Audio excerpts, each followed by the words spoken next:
had a dream job. Everyone has a dream job, obviously. I don't know why you're laughing. I don't know where it's going. So some people have very glamorous dream jobs. You know, astronaut, doctor, page 3 model. For some people, that's a very glamorous option. My job, my dream job, was to be the voice in the lift at the Science Museum. I'm not even kidding. You remember her? You remember her? 3rd floor. Doors opening. Doors closing. Doors opening. I kept pressing the button too. Yeah, so I realised, after a certain age, I realised, that bitch has got job security for life, doesn't she? She doesn't have to do anything and they'll keep her. I know for a fact that she used to say, please mind the gap, and she doesn't anymore. So either she's slacking, or they changed the lift. I don't know which one happened. But the thing that was kind of funny and awkward was I went to the Science Museum to record that, which first of all technically is free, but they do stand next to you and say, it's free. You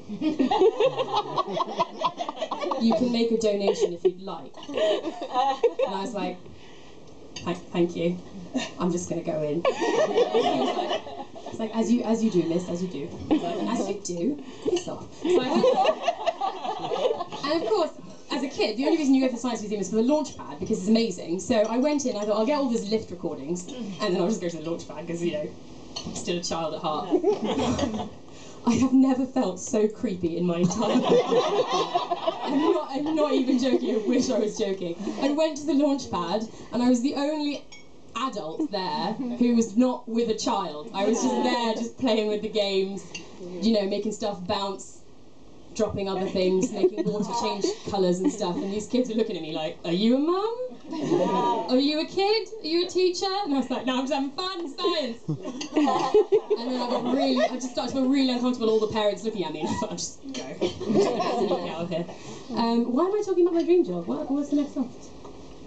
I'm no, serious, I don't know what happens. Everything else. Oh yes, of course. Job. So, I had a really good joke that I forgot. It's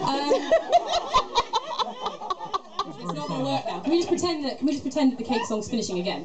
Can we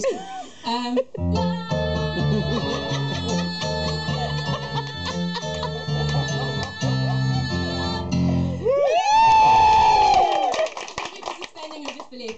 Now, what I was going to say was, in case you don't recognise it, this is a low point. That laugh was not big enough to justify it. It's okay, it's fine, I'll roll with it. So, this is a low point. And I got to the point where I started to question, I was like, well, why am I measuring my happiness based on men, or the lack thereof, or the there they are and their shit, and, you know, whatever they do. And I sort of think, well, maybe it's because I'm not doing anything else that makes me really happy and excited. Just checking. Oh, no, it came down.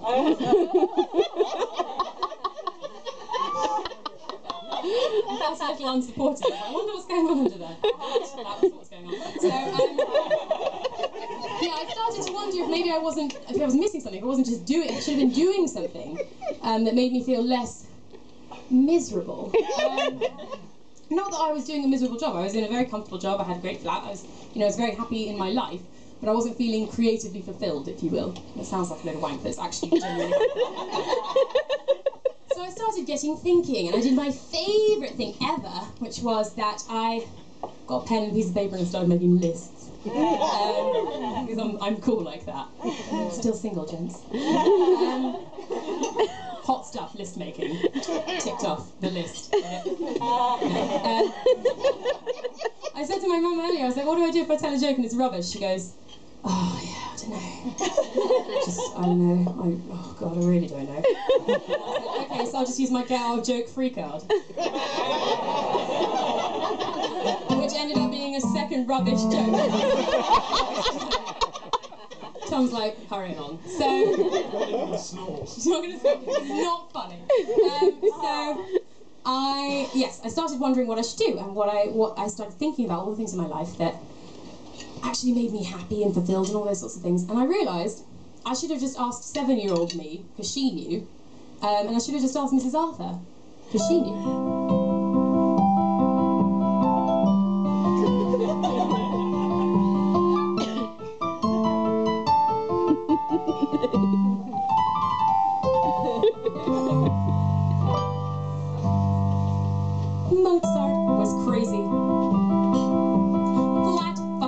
crazy. That shit I hear. But his music's not crazy, it's balanced, it's nimble, it's crystalline clear. There's harmony in logic, you listen to these. You don't hear his doubts, or his debts, or disease. You scan through the score and put fingers on keys, and you play. And everything else goes away. Everything else goes away. And you play till it's perfect. You play till you ache. You play till the strings or your fingernails break. So your heart will start mending. You'll forget his name. So you won't feel so sick and pathetic and plain. Now you've made up your mind. In this life you don't fit. And you're through with that job. And with all of this shit. And the music's your passion. You'll make it someday. And there's nothing your scared friends or family can say. And you know that it's just a sonata away. And you play. And you play. And everything else goes away. Everything else goes away. Everything else goes away.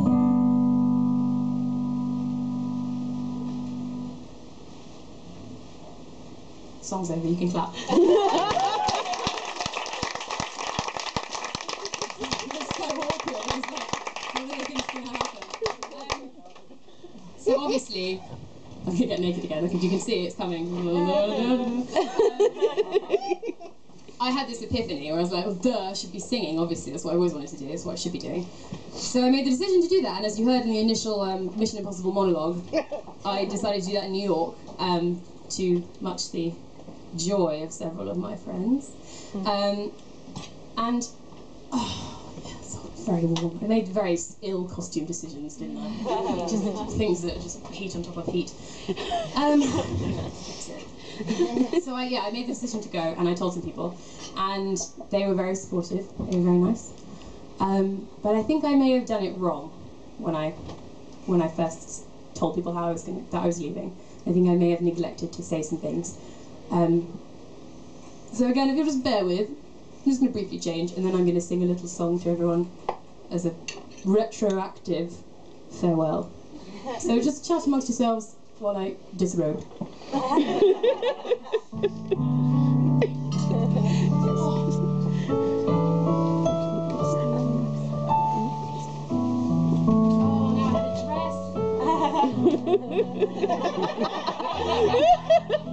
packed all of this stuff, I was like, I might as well bloody wear it. I'm making an escape again, I know. Mood's getting emotional. Quiet. Just long enough.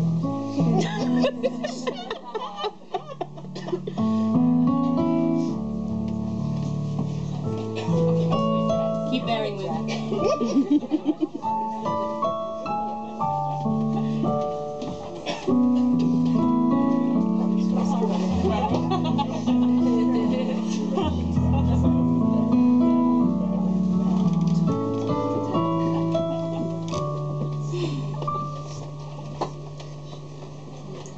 So, anyway,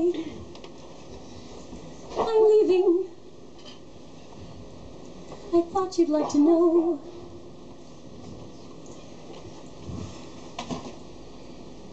You're faithful, come what may, but really, I can't stay. We both go mad that way. So here I go.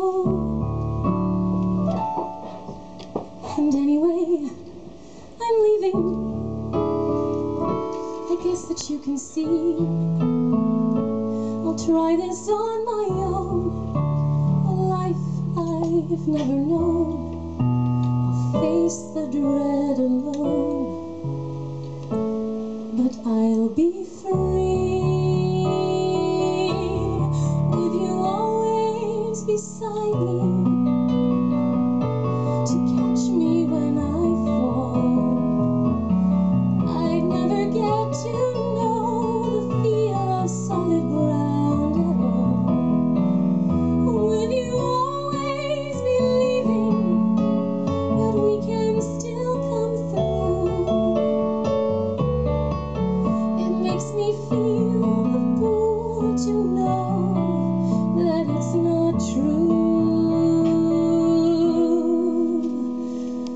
What doctors call dysfunction, we try to call romance. And true, it's quite a trick to tell the dancers from the dance.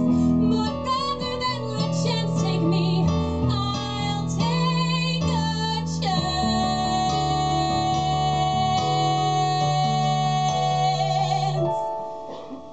I'll take a chance on leaving.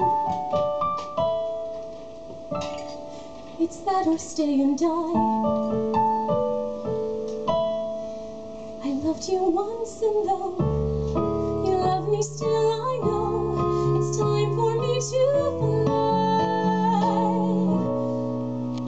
I loved you once, and though I love you still, I know it's time for me to go. And so, goodbye.